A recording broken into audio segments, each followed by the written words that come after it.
Hi, I'm Dennis O'Hara, the Digital Orator. Today is Monday, November 22nd, 2021. And as promised, today's video is all about website optimization.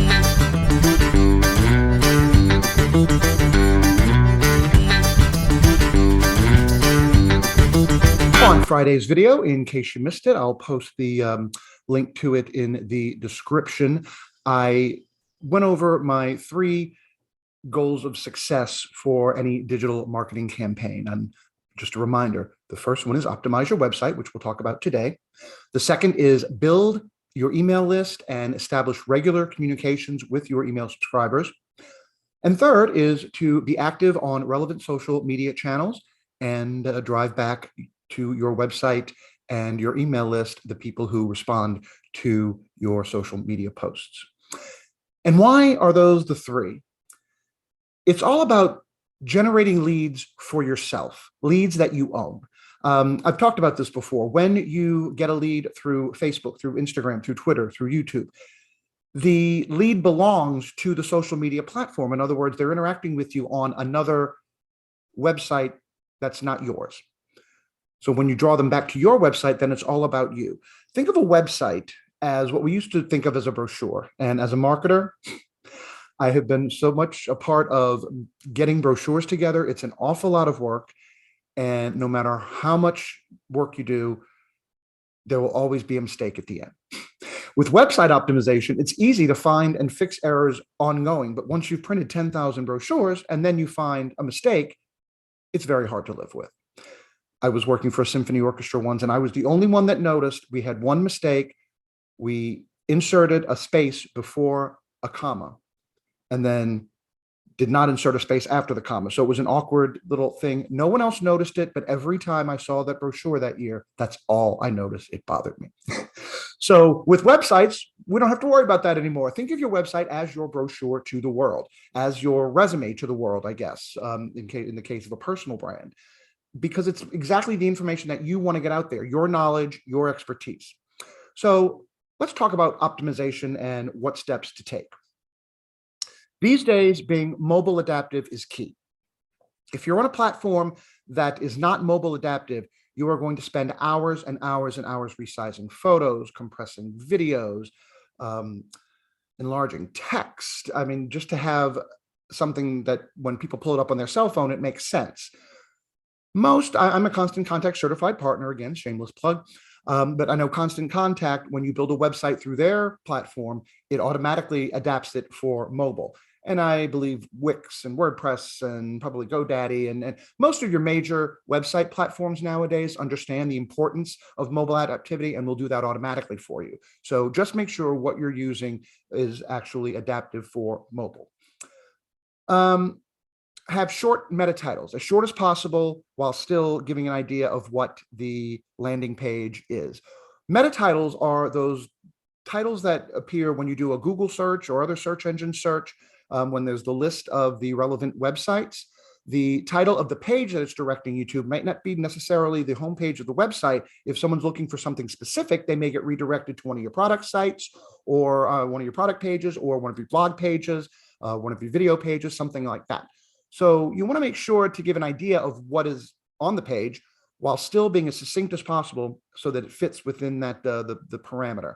And then along with the meta title goes the meta description. And you can do this page by page on your website as well. And that's the description on the search engines that goes under the meta title. And for that, I still wouldn't recommend going more than, say, 100 words or something like that, but still give a really good summary of what the person will discover, learn, purchase, whatever, if they click that link. This is a personal one of mine. I like to avoid pop-ups on the home page. Most of the time, I know a lot of people will tell you that's a great way to build up your email list is to get right in their face. I wouldn't. I would go with pop-ups, perhaps instinctive pop-ups when they're about to maybe click off of your web page. That means, moving the cursor up. A lot of websites can recognize when that's happening. That's when they'll throw the pop-up up. But I can't stand going to a web page and when I'm reading what I went there to find out, all of a sudden I get this pop-up going, hey, this is information we think you might want. And I'm always, most of the time I say, no, this is not the information I want. And I just click out of it and it's annoying. So on very, very few times I've said, oh, this is good information. I will click on the link and get back to my content later. But most of the time I don't. And it's an irritant to me. Some people, you may disagree. If it works for you, great. Of course, make sure the same content is available on mobile devices and on your desktop and laptop websites. The next thing to talk about when we're talking about website optimization is the user experience. Think about your own experience when you're going to a website. Why are you going there? You're going for a specific reason. You either are interested in the company, you're interested in some of the content that they have, you're interested in some of their products, you might be interested in doing some other type of business with them. So always think in terms of the user when you are laying out your content. Make sure it's useful, make sure it satisfies a need that a website visitor would have. Make sure it's usable content, meaning it's easy to navigate. You don't have to do too many clicks to find the actual information that you want. Make sure it evokes inspiration and emotion. You want to inspire people to become involved in your company and involved in your brand and ultimately buy your products. Make sure it's accessible, meaning it's easy to find. Again, make sure it's easily navigable, but also think in terms of people with disabilities. Make sure that text isn't laid on too dark a background for someone with maybe eyesight problems. Make sure that any videos are captioned for those that may have hearing issues, different things like that. And there are some accessibility tools that you can actually download that will make sure scan your website and make sure that it is compliant with accessibility standards. And of course, make sure it's valuable content to both the customer and to the company. If it's valuable information to the customer, but it's not doing well in converting leads, maybe you need to take a look at that content and see how you can make it more valuable for the company to be sharing it. The next thing we'll talk about in terms of website optimization is keyword research. Tools like Google Planner can help you identify which keywords are currently in hot use in your industry or business. Work them naturally into your content. Don't repeat the same thing over and over again just because it sounds good. I was watching a sitcom one time where a lady who didn't think that she was qualified was interviewing for a sales position.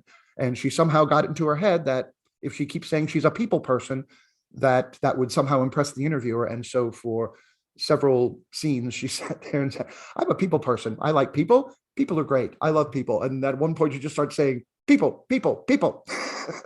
Well, that's great. You definitely worked that word into there, but overuse of it sort of dilutes the meaning. And make sure you update page titles. As years ago, people used to have a news section.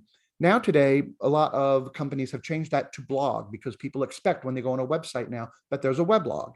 And that sort of replaces, it could be very much the same content, but it's just called something different in today's lexicon. Optimize each step of the lead generation process. Make the content and the offer compatible.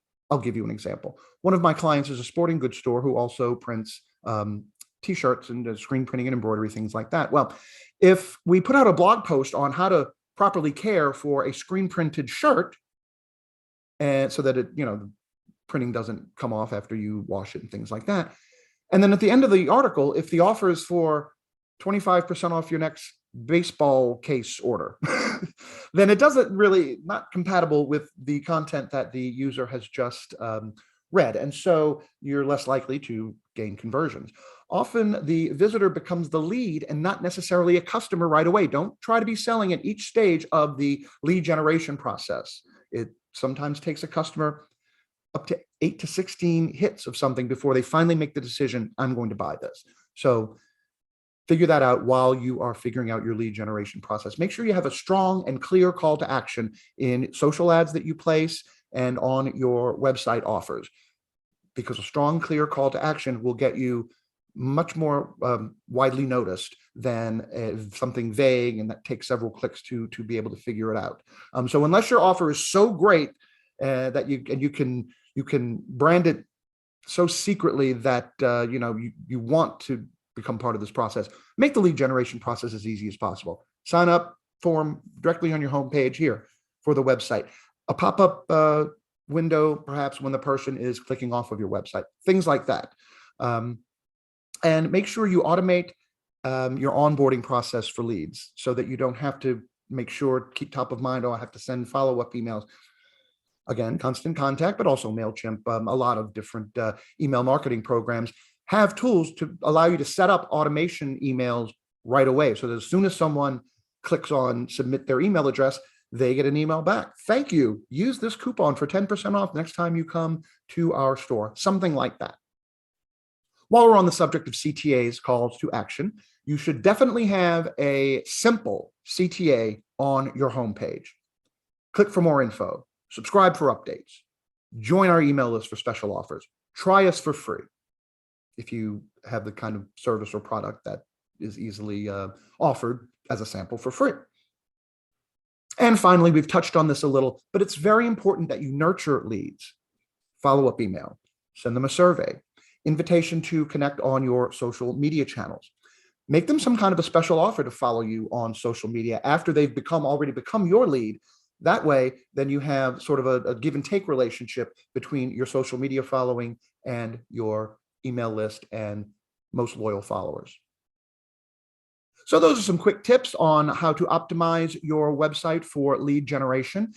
Tomorrow, we will get more involved in the email process and talk more about automation and talk more about what types of different offers that can be sent to your email list versus shared on social media or offered onto your website, things of that nature. And then, of course, on Wednesday, we will talk about social media and how to use your social media presence to drive traffic to your website and to build your email list. Thank you for joining me today. I'm Dennis O'Hara, the Digital Orator. I hope this content is valuable to you. Please comment below if you have any questions or would like me to go deeper into anything on a future marketing optimization video, and subscribe to my channel. It's free and content comes out weekly. For now, have a great holiday week, and we will see you tomorrow.